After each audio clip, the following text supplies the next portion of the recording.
Hello, Dan Alasso here again, making history. And today I want to talk a little bit more about capitalism and economics. And in this one, I want to make some observations and I want to speculate a little bit. And I don't claim to have a solution to this issue. I want to say that out front. But I don't think that that should prevent me from raising the issue. And I certainly don't think that I should just make up some random solution just for the sake of having one. That type of approach gave us Marxism. Marx and Engels were really, really good observers and critics of the world that they lived in. But I think the solutions that they proposed were the weakest parts of their work. The thing that I want to call attention to today is something that I actually mentioned in an earlier post was not inevitable, but seems to happen so much that we seem to believe that it's the only way things can be. This is the issue of the inheritance of property. When people talk about the rights that attach to people's use of things in the world, and especially land, heritability seems to creep in very quickly.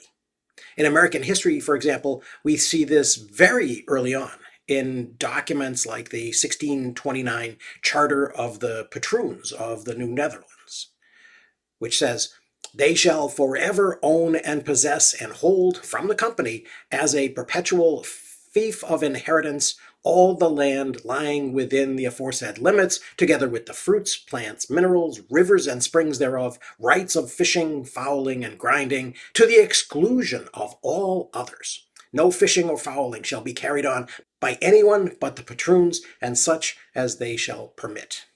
So, there are obvious references to ideas that I've already mentioned of usus and fructus. And there's a clear expression that exclusion of others is a central issue here.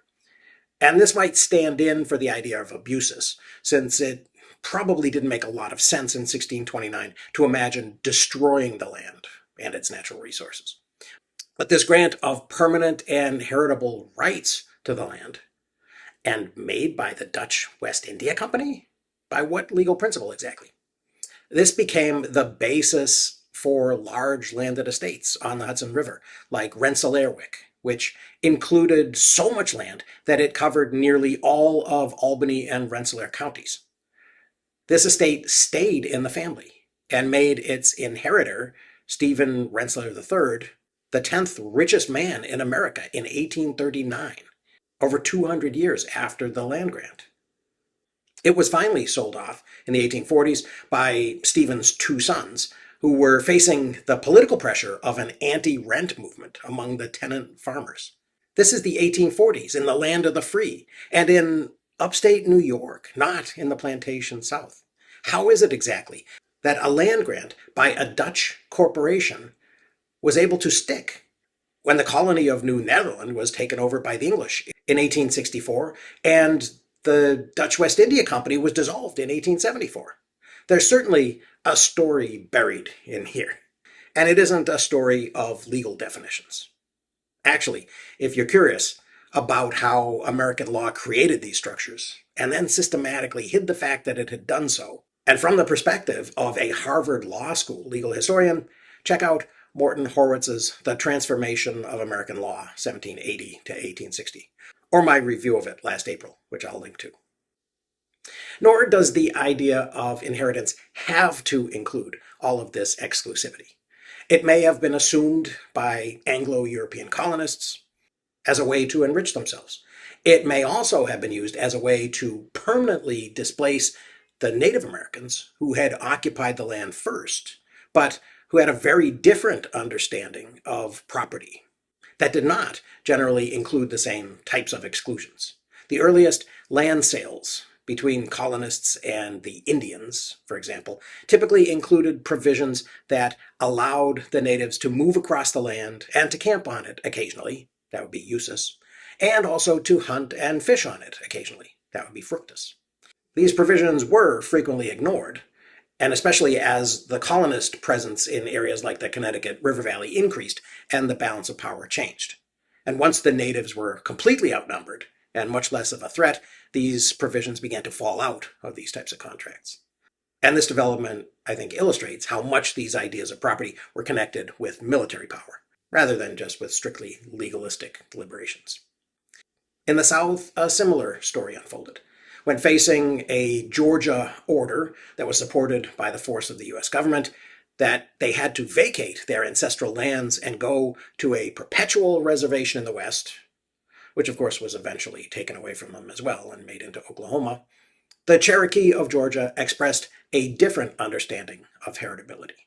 They said, "The land on which we stand we have received as an inheritance from our fathers, who possessed it from time immemorial, as a gift from our common Father in heaven.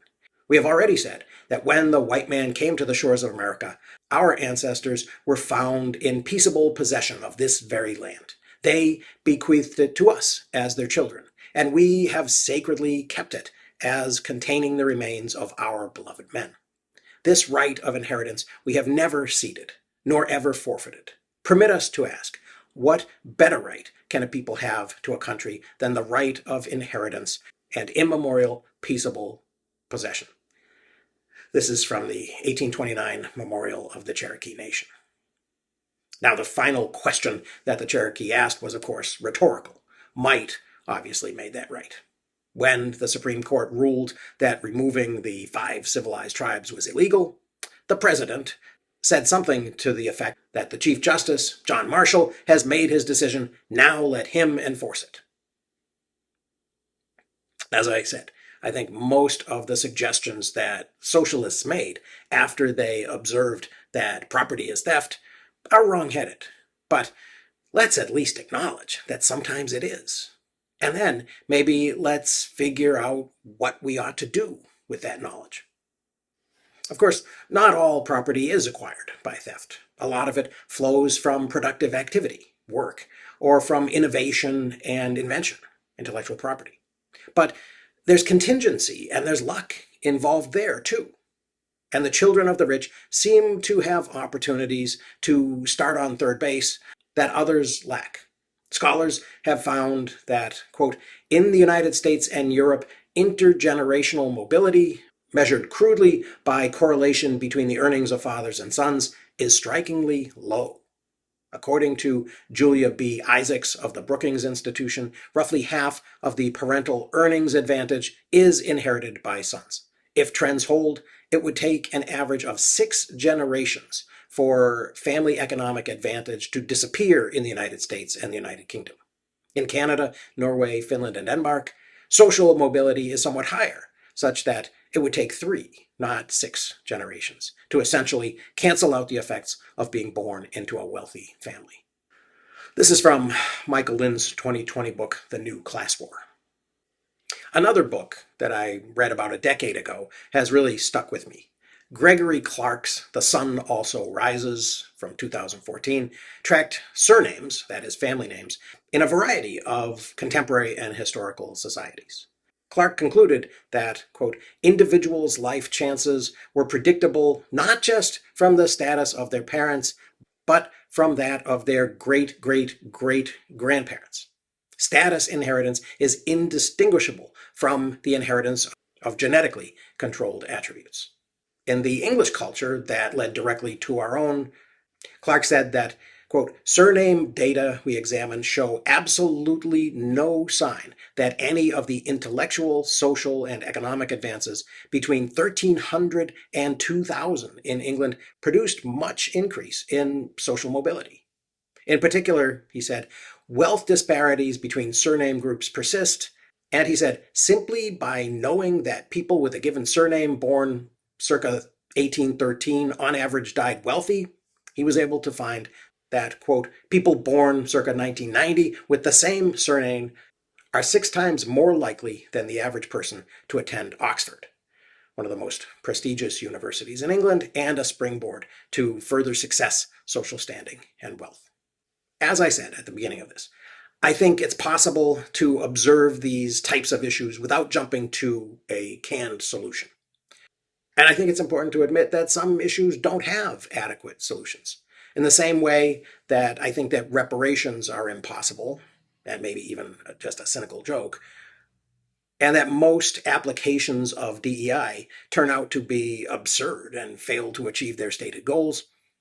I don't think that the stickiness of wealth is a problem that can really be easily addressed. But it should be addressed as much as possible, both to allow us to live in a slightly more moral society and to make that society a little less vulnerable. Now, it might be argued that land is no longer really the issue. But is that really true? Why is Bill Gates buying up as much American farmland as he can get his hands on? And why is the surest way to get your Latin American country overthrown in a CIA-facilitated coup to embrace land reform? Some might argue that today's oligarchs got rich by creating wealth in the Silicon Valley or someplace. And I'll agree that some fortunes were certainly made through invention and innovation.